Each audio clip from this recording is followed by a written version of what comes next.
कल हमने जिक्र किया था कि किस एटीट्यूड से हम लोग स्पिरिचुअल बुक पढ़ें, कोई भी स्पिरिचुअल स्क्रिप्चर्स कैसे पढ़ें, किस एटीट्यूड से। फिर मेरा विचार इस पर गया कि खाली स्पिरिचुअल नहीं, कुछ भी काम जब हम करते हैं, कोई भी काम जिससे आपका विकास होता है, आपका प्रोग्रेस होता है, उसमें भी एटीट्यूड काम कर सकता है। इसको मैं नाम दूंगा अरिजीत सिंह एटीट्यूड या जगजीत सिंह एटीट्यूड, किसी का भी एटीट्यूड जो सक्सेसफुल हुए हैं अपने काम में। देखिए, आज मैं अरिजीत सिंह जी का वो पढ़ रहा था, हालांकि मुझसे छोटे हैं वो, बट अब बड़े सेलिब्रिटी हैं। उनके बारे में कहा जाता है कि स्कूल में जब पढ़ते थे वो, तो he was a decent student but he showed more inclination to singing, music को ज्यादा इंक्लिनेशन दिया। अब मेरे लिए क्वेश्चन, एक मतलब क्यूरियोसिटी वाली चीज ये है, सवाल ये है कि वो कौन सा टाइम था, वो कौन सा पीरियड था, और कैसे मालूम करेंगे हम कि ये शिफ्ट कब हुआ। इस शिफ्ट को हम लोग कैसे मालूम कर सकते हैं, शिफ्ट कहां से कहां। सर मुझे ये करने का मन कर रहा है, सर मुझे गाना गाने का मन कर रहा है, मैं सिंगर बनना चाहता हूं, और शिफ्ट टू सर मैं सिंगर ही बनूंगा और कुछ कर ही नहीं सकता मैं जिंदगी में। अगर मैं कुछ बन नहीं पाया, मैं सिंगर नहीं बन पाया, मैं प्लेबैक सिंगर नहीं बन पाया, कुछ नहीं कर पाया, तो भी गाना ही गाऊंगा, मैं यही हूं। एक में तो लालच है, इच्छा है कि हम करना चाहते हैं, मुझे पसंद आता है, अभी भी बहुत क्वालिटी नहीं है मेरे काम में, खाली इच्छा है बस, बहुत खालीपन है, जैसे ग्लास एकदम खाली है। और एक में ग्लास भरा हुआ है कि गाते गाते गाते गाते गाना अच्छा लगता है, जब भी खाली है तो गाना ही गा रहे हैं। तो ये शिफ्ट बहुत जरूरी है, बिकॉज ज्यादातर लोग ये शिफ्ट नहीं कर पाते। इच्छा रहती है, फिर वो खत्म हो जाती है, कहां चले जाते हैं, क्या करने लगते हैं, क्यों छोड़ देते हैं, क्यों दूर तक खोज नहीं पाते। वो चीजें करना शुरू कर देते हैं जिनसे उनको लाभ मिलता है, फायदा मिलता है। आज मैं इसी कॉन्टेक्स्ट में, मुझे याद आया कृष्ण का एक श्लोक फेमस था। बचपन में हम लोग जब भी टीवी चालू करते थे तो रामायण का, जब महाभारत दिखाते तो शुरू में यही सुनाते थे, कर्मण्ये वाधिकारस्ते मां फलेषु कदाचन मां कर्म फल हेतु रूपुर्मा, ऐसे करके लास्ट का मुझे याद नहीं आ रहा है। उसका ट्रांसलेशन है, you have right to work. आपको, आपका अधिकार केवल जो काम कर रहे हैं उस पर आपका अधिकार है, उसका जो फल मिलता है उस पर आपका बिल्कुल भी अधिकार नहीं है। इसलिए कृष्ण कह रहे हैं अगले सेंटेंस में कि केवल कर्म पर ध्यान दो, अर्जुन को कह रहे हैं, उसके फल पर नहीं। और लास्ट में ये भी कह रहे हैं, चूंकि कर्म पर ध्यान दोगे और फल पर नहीं, तो शायद ऐसा हो जाए कि तुम्हें कर्म करने का मन ही न करे, क्योंकि भाई जिस काम का फल क्या मिलना है, जब उसके ऊपर हमको सोचना ही नहीं, तो हम लोग क्यों काम करें, क्यों पढ़े जब नंबर मिलने वाले नहीं है, जब एग्जाम में। तो वो ये भी कहते हैं कि इसलिए अकर्म से भी बचो। तो मैं ये भी देख रहा था, एक चीज, बड़ी खास चीज मुझे नोटिस हुई है पिछले दिनों में, कि कोई भी काम जब हम करते हैं तो ऑब्वियसली हम आम आदमी हैं, हम लोग किसी न किसी रिजल्ट के तहत करते हैं। हमको लगता है कि ये काम करें तो ये रिजल्ट प्रोड्यूस हो। जैसे आपने एक छोटी सी ऑर्गेनाइजेशन बनाई है जिसके तहत आप चाहते हैं कि वो बड़ी हो। बट किसी भी काम का, और ये एक मैजिकल चीज भी है, ये किसी भी काम का दुनिया में, चाहे वो काम सक्सेसफुल हो चाहे फेल हो, you are not the doer of it. उस काम को अंजाम मिलने में, उस काम को पूरी तरह से सफल होने में, there are an number of factors, ढेर सारी चीजें हैं जिसकी वजह से वो मुमकिन हो पाता है। जब मैं यहां से सेंटर पे जाता हूं, अल्ट्रासाउंड करता हूं, अल्ट्रासाउंड सही हो जाता है, उसकी रिपोर्ट सही होती है, तो केवल मेरा स्किल नहीं है उसमें, और भी ढेर सारी चीजें हैं। करते करते आज 10 साल हो गए, 6 साल तो मुझे लखीमपुर में हो गए, तो लखीमपुर में मैं क्या अपनी वजह से ही हूँ? बहुत सी कितनी बार भाग गए थे यहाँ से हम, भाग के वापस आए, चले गए थे यहाँ से। तो ये सोचना कि कोई भी काम मेरी वजह से हुआ है, ये अपने आप में एक झूठ भी है। तो ये जो एटीट्यूड है ये बहुत मुझे लगता है ज़रूरी है। किस काम को आप करना चाहते हैं, जब भी किसी बुद्ध से आप किसी भी बंदे से इंस्पायर होते हैं तो आपको लगता है कि मैं इनकी तरह जानना चाहता हूँ। इसलिए पीजे सर अक्सर बोलते हैं, if I could be what you were, अपने मास्टर्स के लिए कहते हैं, वो महाअवतार के लिए कहते हैं कि काश मैं वो हो पाता जो आप थे, तो भी बहुत बड़ी बात है। तो पहले तो यही है कि काश हम लोग इस लायक बन सके कि हम पढ़ सकें, पढ़ते पढ़ते पढ़ते पढ़ते फिर भूल ही जाएं कि कुछ और कर सकते हैं। मतलब कि इसका क्या रिजल्ट आएगा, कब रिजल्ट आएगा, उसकी चिंता नहीं, बिकॉज रिजल्ट हमेशा हम लोग को भरमाता है, भटकाता है। रिजल्ट तो दिमाग से होता है ना, मन में एक कल्पना होती है रिजल्ट। और बड़ी ताज्जुब की चीज़, हम पता है हम लोग पिछले ऑलमोस्ट 142वें पेज पे हैं, 63rd वीडियो बना रहे हैं। हमने सोल के बारे में, एक्चुअल सोल का जो स्ट्रक्चर होता है, जो कुछ भी होता है हमारा सेल्फ का, उसके बारे में बिल्कुल नहीं बात की है। हमने उसको इस परिप्रेक्ष्य में समझा है कि वो क्या क्या नहीं है। बस ये बड़ी मैजिकल चीज़ है, ये बाकी जगहों पर नहीं है, बाकी किताबों में ऐसा नहीं हुआ। तो ये एटीट्यूड बड़ा काम में आएगा, बिकॉज हर बंदा सक्सेसफुल नहीं हो सकता, उस चोटी पर नहीं पहुंच सकता, लेकिन हर बंदा अपने आप को जान तो सकता ही है। अपने आप को जानने की जो चोटी होती है उस पर तो हर बंदा पहुंच सकता है, लेकिन वो यात्रा क्यों छोड़ न दे, क्योंकि ज्यादातर लोग छोड़ देते हैं। या क्यों छोड़ देता है, वो इसलिए छोड़ देता है क्योंकि वो ये एटीट्यूड नहीं रख पाता कि सक्सेस और फेल होने के बावजूद भी मैं कुछ और नहीं कर सकता, मुझे यही करना है। इसको एक और सेंटेंस में भी कहना चाहूंगा, हमारा पर्पस क्या है पता है?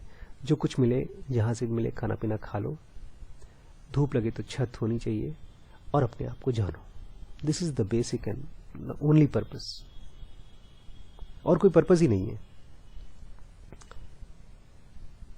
इसको जान के क्या होगा वो पर्पस नहीं है, अभी तो बाद की बात है, वो तो सब कल्पना है। कल हम लोग 2 सवाल बुद्ध को मिले थे। पहला सवाल ये था कि वो कौन कौन से चीज़ें, कौन कौन से फैक्टर्स हैं जिसकी वजह से हमको डेथ मिलती है। What factors in us cause and make us subject to death? किस वजह से हमारे को डेथ मिलती है, रोज हर बंदा मरता है। और दूसरा सवाल ये था, are these factors essentially connected with us? क्या ये फैक्टर्स हमसे बहुत गहरे से जुड़े हैं? So that their annihilation entails our own annihilation, ताकि जब वो मरे तो हम भी मर जाते हैं, उनका विनाश हमारा भी विनाश है।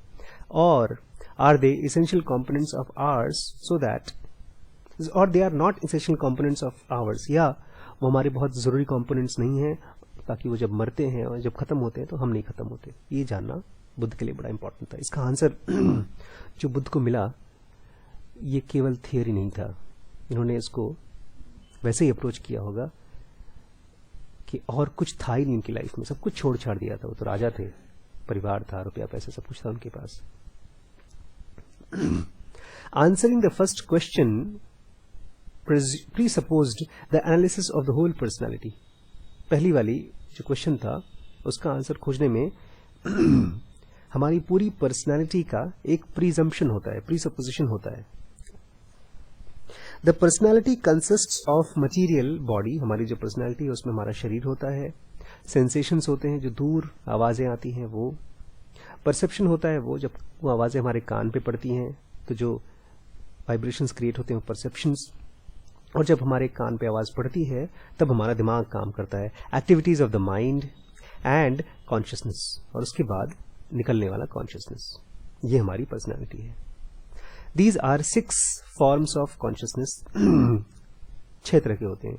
एक तो हमने कान की बात की, और भी होते हैं विजुअल जो आंखों से, ऑडिटरी जो कान का था, ऑल्फैक्टरी जो हम नाक से सुनते हैं दुनिया को, गस्टेटरी जो हम स्वाद लेते हैं दुनिया का, टैक्टाइल टच और फाइनली लास्ट मेंटल कॉन्शियसनेस। ये 6 तरह के दिमाग, विचार,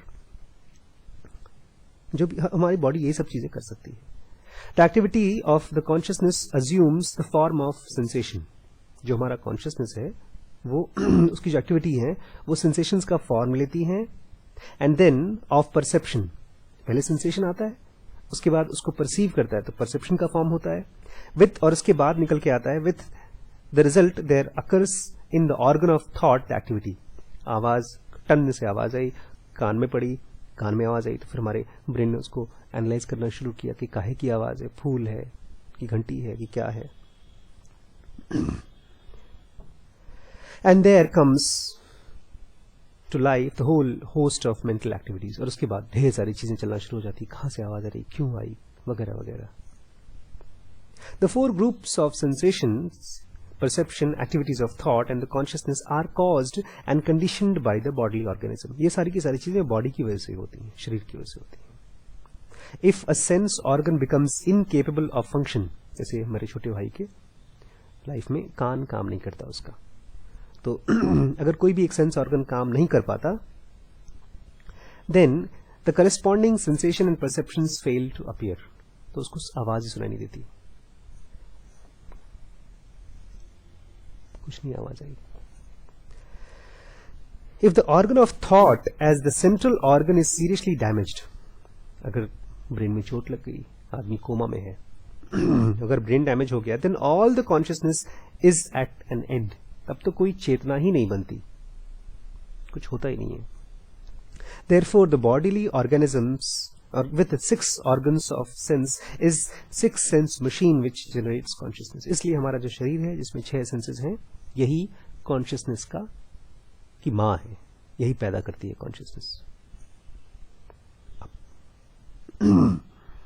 एक और डॉक्टर यही कहते हैं, as it is the transitory quality of life which produces suffering, all these groups are examined and they are found to be transitory। ये सारी की सारी चीजें ट्रांजिटरी हैं। भाई फिजिकल बॉडी ट्रांजिटरी है तो सेंसेशन वगैरह वगैरह ये सब तो ट्रांजिटरी है ही। In this Buddha was in conformity with conclusions of present day science. Doctors भी ये कहते हैं, बुद्धा जो कह रहे थे। In his On the State of Mind of the Dying, professor L.R. Muller states, एक डॉक्टर हैं, उन्होंने अपनी किताब में लिखा है कि मरते हुए इंसान के एक्सपीरियंस के बारे में, science is not able to visualise the soul's survival without brain. Science के हिसाब से कुछ सोल वोल नहीं होती, अगर ब्रेन डैमेज्ड है तो आदमी के अंदर से कोई कॉन्शियसनेस पैदा नहीं होती। Thus there can be no independent mind that could survive the disintegration of the body। इसलिए अगर शरीर डिस्ट्रॉय हो गया तो कोई सोल वोल नहीं है, कोई भी अलग से माइंड नहीं है। दिस बीइंग सो, अगर ऐसा है, the entire personality is transient, तो हम तो पूरी की पूरी तरह से ट्रांजिएंट ही हैं हमारा। And so with the advent of this transitoriness it brings us suffering. और अब चूंकि हम मरने वाले हैं, हम ट्रांजिटरी हैं, तो हमको तकलीफ होती है, सफरिंग होती है। The body is transient, sensation and perceptions are transient, activities of the mind are transient, cognition is transient। ये सब चीज transient है। This then for Buddha was the solution of the first question। तो पहला question ये था बुद्धा का, मैं फिर से रिपीट करता हूं कि what factors make us subject to death। कौन कौन सी चीजें जिसकी वजह से हमको डेथ मिलती है। इसीलिए हमारे शरीर की के नेचर से हमारा शरीर ऐसा बना है कि हम मरणासन है, हम मरने लायक है, मरने वाले हैं। From this it follows that the annihilation of all suffering. इसका मतलब यह है कि अगर सफरिंग पूरी तरह से खत्म करना है, विनाश करना है, it is only possible through the annihilation of the entire personality and hence of sensing and perceiving of the whole emotional life and all of the consciousness. इसलिए अगर सफरिंग खत्म करनी है हमेशा हमेशा के लिए, तो हमको अपनी पूरी की पूरी फिजिकल बॉडी, अपनी ये लाइफ, ये इमोशन सब कुछ खत्म करना पड़ेगा, कॉन्शियसनेस खत्म करना पड़ेगा, तभी सफरिंग खत्म होगी। क्योंकि ये सब चीजें ट्रांजिटरी हैं, और जो चीज ट्रांजिटरी है वो सफर करती है, कराती है हमको। पहला क्वेश्चन आंसर हो गया, ठीक। अब ऐसा लगता है, it would seem that the second question is already answered. आपको ये भी लगेगा कि दूसरा क्वेश्चन भी आंसर हो गया। कैसे? That we cannot free ourselves from the suffering without annihilating ourselves। क्योंकि हम अपने आप को बिना खुद को खत्म किए अपनी सफरिंग खत्म नहीं कर सकते। If nothing except these 5 groups of personality can be found in us, अगर हमारे बॉडी में ये 5 ग्रुप्स ऑफ पर्सनैलिटी हैं, आंखें, नाक, कान, यही सब हैं, सेंसेशंस वगैरह, यही चीजें हमारी बॉडी है और हम इसके अलावा कुछ नहीं है, there annihilation must inevitably necessitate our own. तो वो जब खत्म होगा, जैसा आम आदमी के साथ होता है, हर किसी के साथ यही होता है, जब वो मर जाता है तो हमेशा के लिए खत्म हो जाता है। कहते हैं तो सब लोग श्राद्ध वाद करते हैं, लोग बोलते हैं, लेकिन वो तो आदमी खत्म हो गया, हम भी उसको कभी देख नहीं पाते। Indeed, this result is actually arrived at by all philosophical systems which recognize that our entire consciousness and thus all sensation and mental activities are merely functions of the body, which is the apparatus of consciousness. ये सब लोग ये कहते हैं कि भाई consciousness हमारी body से बनती है और जब बॉडी मरती है तो consciousness भी मर गई। But in the point of fact, एक और सच मिला गौतम बुद्ध को, ये बड़ा खास था और ये इतनी आसानी से मिलता भी नहीं, खाली किताब पढ़ने से नहीं मिलता। इसके लिए अरिजीत सिंह एटीट्यूड खाली पढ़ने में ही नहीं, लाइफ में भी चाहिए, धीमे धीमे, और कोई चीज जरूरी नहीं होनी चाहिए।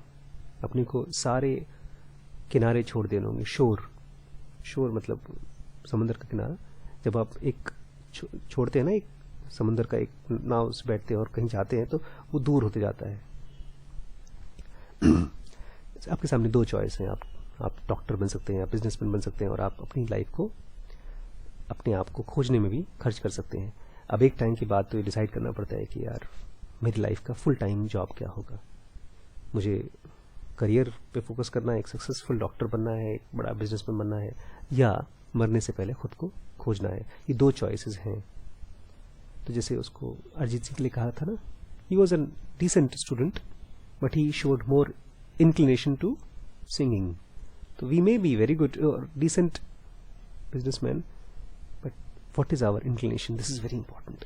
बिकॉज जब आप छोड़ते हैं, आप नदी उस शोर को छोड़ते हैं, आप डॉक्टर, जैसे आजकल हमारे साथ होता है, हम लोग बहुत बार, मैं खुद अपने आप को बहुत बार सोचता हूँ कि मैं क्या हूँ, मैं डॉक्टर हूँ या मैं कुछ और चीज़ हूँ जो मैं खोज रहा हूँ। अगर मैं डॉक्टर हूँ तो मेरा पूरा टाइम बस केवल किताबें पढ़ना चाहिए, किताबें, बीमारियाँ, शरीर उसके और बीमारियाँ और घुसे, ताकि मरने से पहले एक बड़ा सा बोर्ड लग जाए यहाँ पे लखीमपुर में, अखबार में बड़ा सा न्यूज़ आए और मैं मर जाऊँ, खत्म, बिलखते हुए, रोते हुए।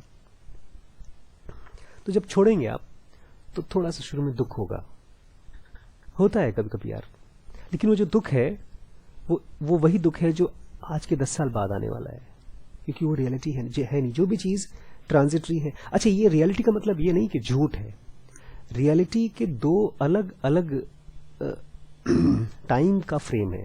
जैसे सपना जो है हमारा, उसको हम झूठ बोलते हैं क्योंकि वो तो कुछ घंटों का होता है, लेकिन इसको हम सच इसलिए बोलते हैं क्योंकि ये कुछ सालों का होता है। सहज जी ये बताते हैं कि केवल टाइम फ्रेम का ही डिफरेंस है। एक अभी हम लोग वो पढ़ेंगे ईस्टर्न विजडम वेस्टर्न थॉट, तो उन्होंने कहा है कि देखिए, आपके हिसाब से जो सपने में आपने ट्रेन देखा और जो सचमुच में ट्रेन देख रहे हैं, आपको लगेगा जो सचमुच की ट्रेन है वो ज्यादा सच है ना, सपने वाली झूठ है। लेकिन सपने वाली में भी तो वो डब्बे थे, लोहा था, उसमें बैठे थे, आपके कॉन्शियसनेस उसको बना लिया। लेकिन आप जो रियल लाइफ की जो ट्रेन देखते हैं उसमें भी एनर्जी, यहां पर भी आपकी एनर्जी गई और उसने ट्रेन बनाया, और वहां पर भी एनर्जी ही तो चैनलाइज हुई, एक आदमी में नहीं, बहुत से लोगों के जरिए एक ट्रेन का रूप लेकर के।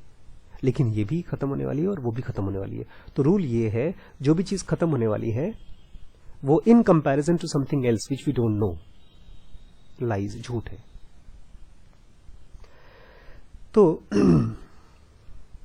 But in the point of fact, एक सच ये भी है, the Buddha succeeded in wholly detaching himself at will from all the elements of his personality. उन्होंने अपने आप को पूरी तरह से अपनी पर्सनालिटी से, अपने शरीर से अलग करने में सक्सेसफुल हो गए थे। From all sensations and consciousness, सारी चेतनाओं से अलग कर लिया। फिर क्या हुआ? And then, after some days, कुछ दिनों बाद, in returning to them again, फिर वापस आए। हम तो रोज बेहोश हो जाते हैं, हमको लगता भी नहीं कि हम कहीं गए हैं, कुछ हुआ भी हमारे साथ, क्योंकि हम करते ही नहीं, वो तो ऐसे हो जाता है, शरीर बेचारी थक जाती है। ये आपके तावरिया जी कहते हैं कि जब आप ये प्रैक्टिसेस, अवेयरनेस की प्रैक्टिसेस कुछ बताई गई जो हम लोग डिस्कस करेंगे अब इसको, जब ये बुक खत्म होगी तो सबसे पहले वो अवेयरनेस की हम लोग डिस्कस करेंगे। दीज आर द जो सेल्फ डिसिप्लिन की एक्सरसाइजेस हैं वो ही है ये। अब हम लोग उसको करके तभी हम रोज की क्लासेस करना शुरू करेंगे।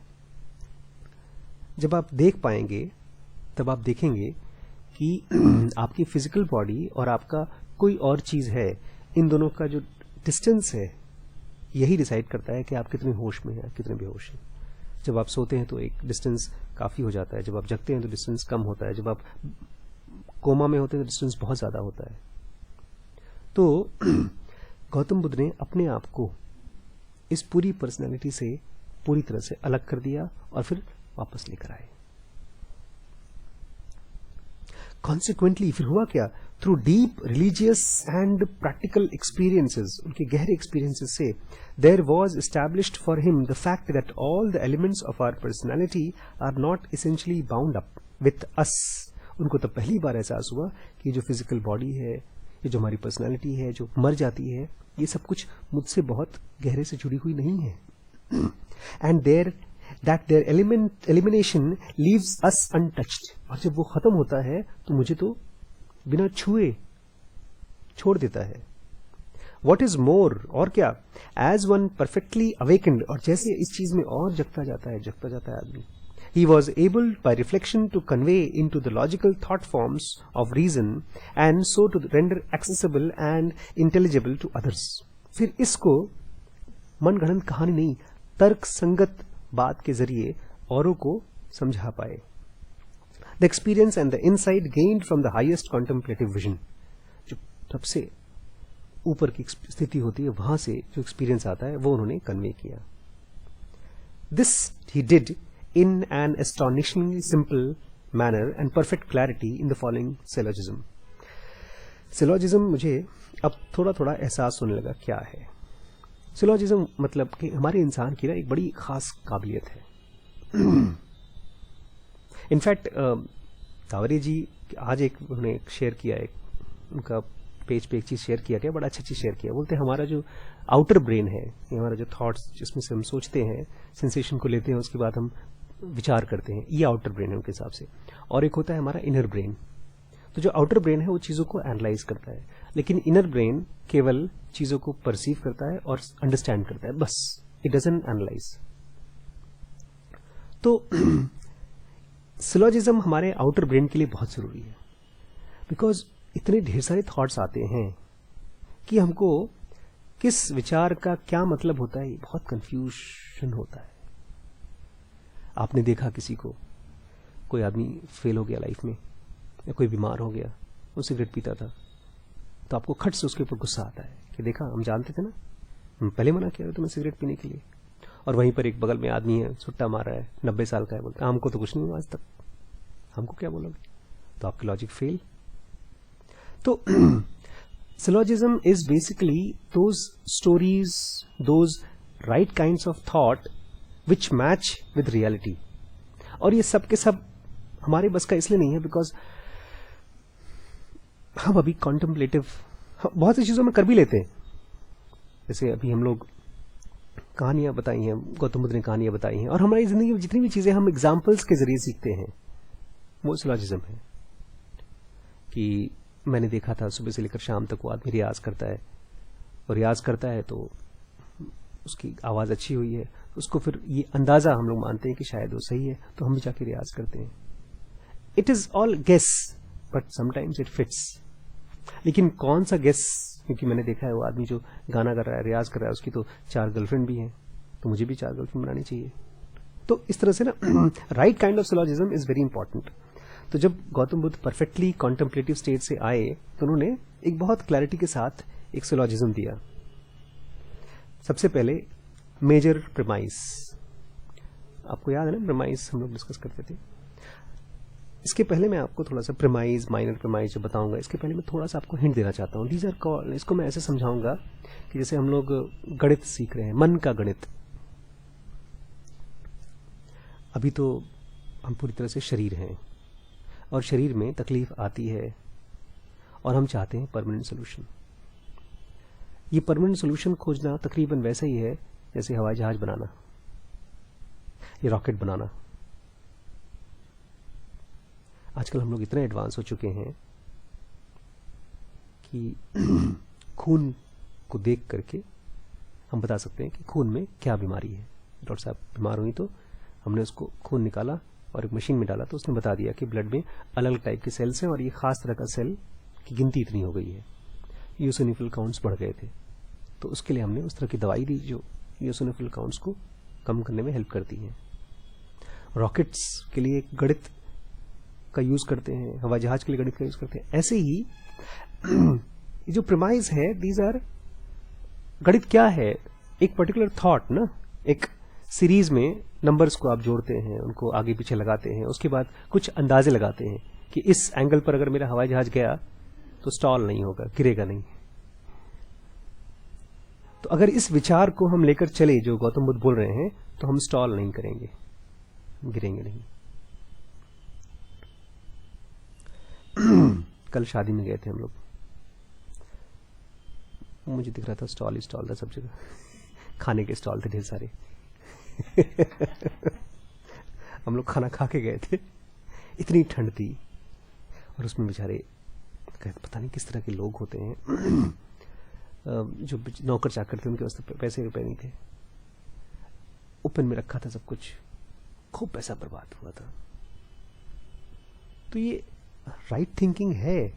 हाँ, किसी का ईगो फुलफिल होता होगा, कोई तो फेमस हो गया होगा यहाँ पे कि फला फला की तो खूब बड़ी शादी हुई, अब लोगों के विचार भी इकट्ठे हो गए होंगे कि वो तो बहुत अमीर है, आज तक 30 साल से बेचारे कमा रहे हैं, कभी किसी को बता नहीं पाए कि मैं बहुत अमीर हूँ, और बच्चे की शादी के बाद पक्का हो गया कि वो अपने पड़ोसी से कुछ ज्यादा उनके अकाउंट में पैसे हैं, हालांकि पैसे गायब हो चुके हैं, चूंकि उन्होंने पैसा गायब कर दिया है। तो कौन सी थॉट्स सही हैं, किस चीज पर चल के सफरिंग नहीं होगी? गौतम बुद्ध कह रहे हैं कि सबसे पहली बात, पहला प्रीमाइस, पहला आधार तो ये है, what I see arise and pass away, जो मैं देखता हूं मेरी आंखों के सामने आ रहा है और चला जा रहा है, and in consequence of its transitoriness, और चूंकि वो चला जा रहा है, खत्म हो रहा है, ब्रिंग्स मी सफरिंग, मुझे वो तकलीफ लेकर आता है। That can not be my self, ये तो मैं नहीं हो सकता बिकॉज वो चला गया।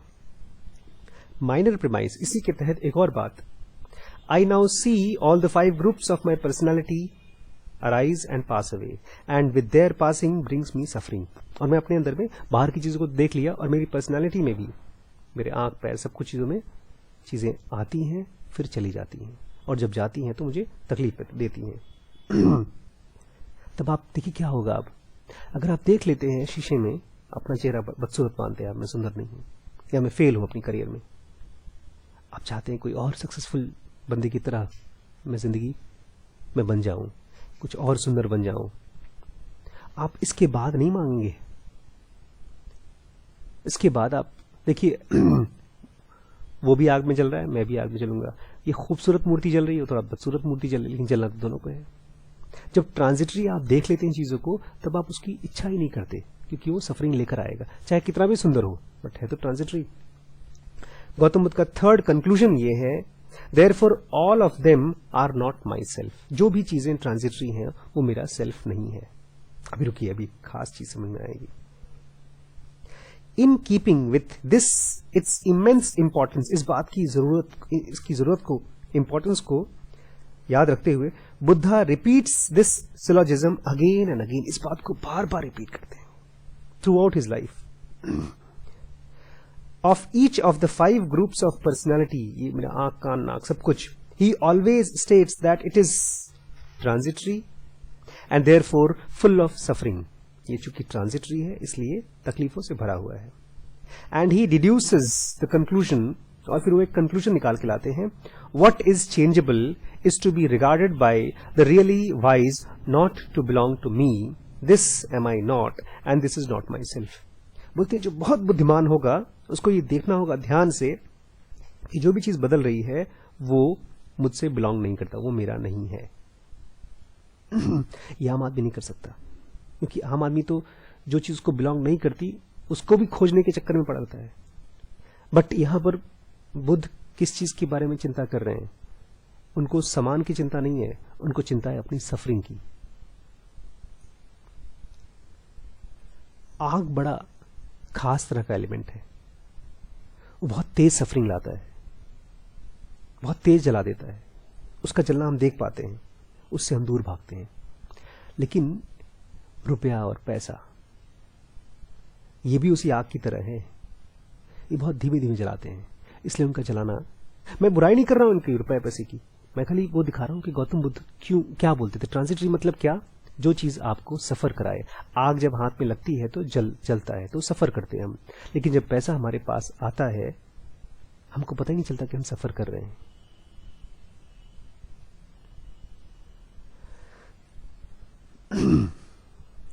The result of great syllogism is the anatta idea. एक नया आइडिया जो इससे पहले कभी किसी को नहीं आया। अनत्ता आइडिया इसी से पैदा हुआ था। अनअत्ता, पाली में अत्ता का मतलब है आत्मा, संस्कृत में आत्मा होता है, पाली में अत्ता होता है। अनत्ता का लिटरल मीनिंग है नॉट द सेल्फ, मैं नहीं। पाली एक लैंग्वेज थी, बहुत पुरानी, संस्कृत से भी पुरानी लैंग्वेज थी।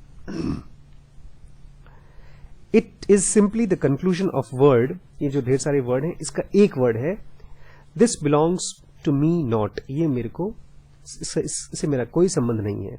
दिस आई एम नॉट, ये मैं नहीं हूं। This is not my self, ये मेरा सेल्फ नहीं है। ये पूरे सेंटेंस का मतलब है अनत्ता, ये मैं नहीं हूं। What is transient is full of suffering, जो भी चीज ट्रांजिएंट है वो सफरिंग से भरा हुआ है। What is full of suffering is anatta, और जो भी चीज सफरिंग से भरी हुई है वो अनत्ता है। What is anatta is something to which the following words apply. जो चीज अनत्ता है, जो चीज हमारा सेल्फ नहीं है, उस पर ये शब्द अप्लाई करते हैं। This belongs to me not, this am I not, this is not my self. Anatta idea, idea तो जानते हैं ना, आइडिया क्या होता है? एक सिंपल सा आइडिया, कोई भी एक आइडिया। गोरा रंग सुंदर होता है, एक आइडिया ही तो है ना। या किसी के पास किसी ने अगर महंगा कपड़ा पहना है तो हो सकता है वो अमीर आदमी हो, है कि नहीं? ये आइडिया ही ना, कि कुछ और है? सच है कि आइडिया है? आइडिया है, ठीक। ऐसी अनत्ता अभी हमारे लिए एक आइडिया है, ठीक है, सच नहीं है बट आइडिया है। तो अनत्ता आइडिया ये कह रहा है कि हमारे आसपास जो भी चीज खत्म होती है, जो भी चीज बर्बाद हो रही है, वो हमारा सेल्फ नहीं है, ठीक। बुद्ध के पास एक बार पता है एक प्रोस्टिट्यूट आई थी, मालूम है आपको कहानी है? उसने जब बुद्ध को थोड़ा कहीं सुना होगा, suddenly something clicked to her, something strange clicked to her, and she said she was the first female to come and get initiated. चाहती थी वो भिक्षु बने वहां पर और उनके साथ सच सीखे जो सिखा रहे थे। तो बुद्ध ने कहा शाम को तुम आना। तो शाम को आई तो उन्होंने कुछ उसको बताया, फिर वो चली गई। कहते हैं उसी रात वो एनलाइटन हो गई। कुछ आइडिया दिया होगा क्योंकि वो एनलाइटन तो पहले थी नहीं। फिर शाम को गई और उसने उस आइडिया को फॉलो किया, उसके पीछे पीछे गई। तो क्या आइडिया दिया?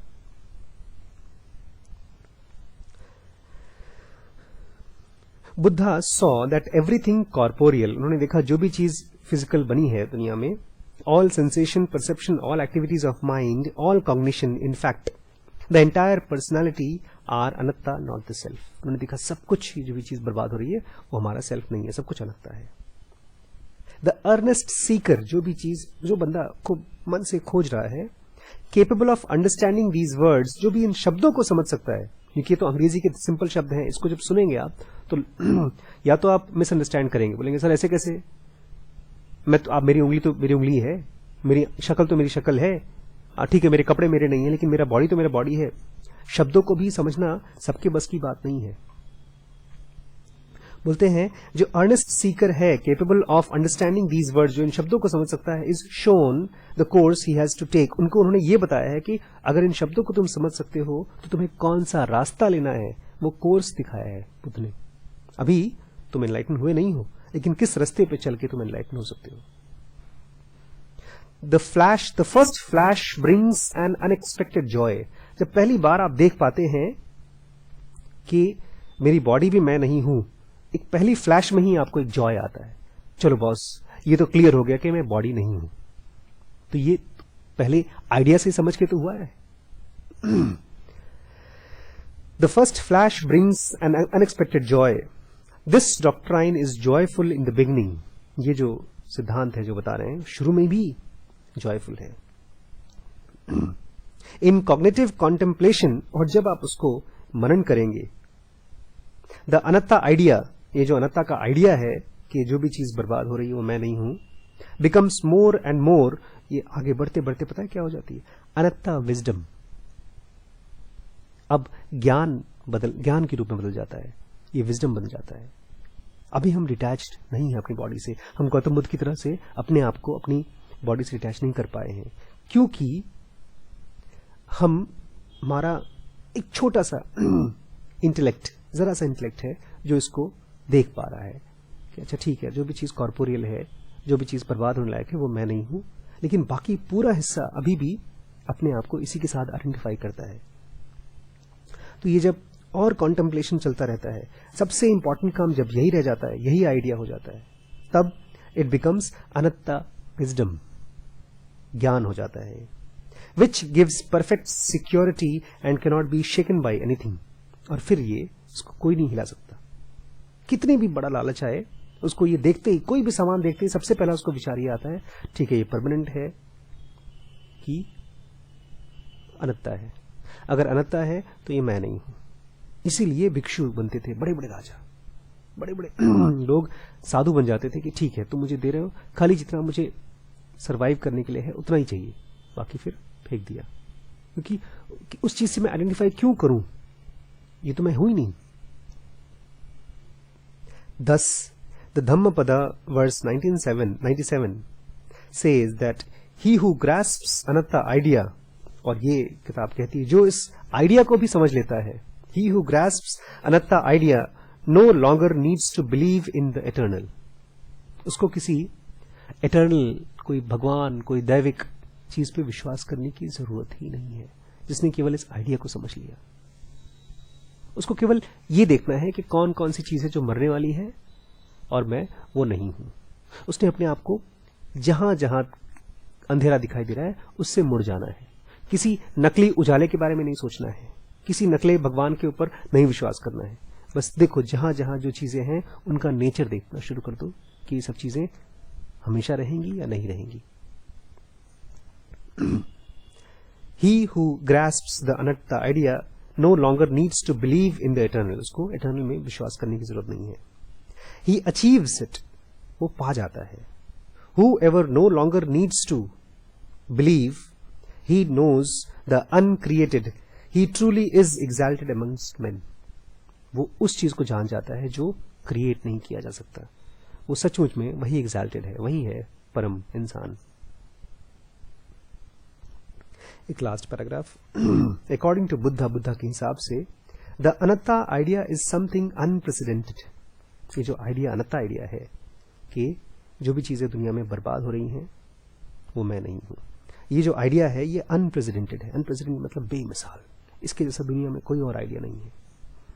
समथिंग क्वाइट यूनिक, बहुत स्पेशल है, which no one except a perfectly awakened one can discover. ये केवल वही डिस्कवर कर सकता है जो परफेक्टली अवेकेंड है, सब नहीं कर सकते अभी फिलहाल। The factor of personality exhausts the entire world and no one has ever discovered in it anything other than the 5 elements of personality. ये जो दुनिया में जो चीजें खत्म होती हैं, ये 5 चीजों की जो ये पर्सनैलिटी है हमारी, और हमने इसके अलावा कुछ और खोजा ही नहीं है। Because of this they form the whole of the actual and the possible content of our consciousness and thus of that which is knowable. इसी फिजिकल बॉडी की वजह से हमने ये पूरा तामझाम बनाया है, जो चीज को हम जान सकते हैं वो नोएबल है। In the 5 groups of our personality and we experience the world, ये हम 5 ग्रुप ऑफ पर्सनैलिटी बनाते हैं और इसके बाद हम इस दुनिया को एक्सपीरियंस करते हैं। Therefore, according to Buddha, this entire world, इसलिए बुद्धा के हिसाब से पूरी दुनिया, everything cognizable, जो भी चीज हम देख सुन सकते हैं, is without any reservation not our self. उनके लिए कोई रिजर्वेशन नहीं है। तो उनके हिसाब से कोई रिजर्वेशन नहीं है। दुनिया में ऐसी कोई चीज नहीं है, कोई मंदिर का कोना, कोई पत्थर, कोई नदी, कोई पहाड़, कोई आसमान, कोई ऐसी चीज नहीं है जो कॉग्नाइजेबल है, जो हम हैं। हम इनमें से कहीं हैं ही नहीं। Therefore, according to Buddha, this entire world, everything cognizable is without any reservation, not our self. ये हमारा self नहीं है। Thus, in itself, the self is supramundane, and so it is wholly withdrawn from cognition. जब ऐसा मालूम पड़ जाता है, तब हम इस cognition से withdraw करना शुरू करते हैं। तब हमारे लिए interest यहाँ नहीं है। जो temporary है उसमें क्या interest रखें? तब आपका interest उसमें होता है जो सुप्रामंडेन में है।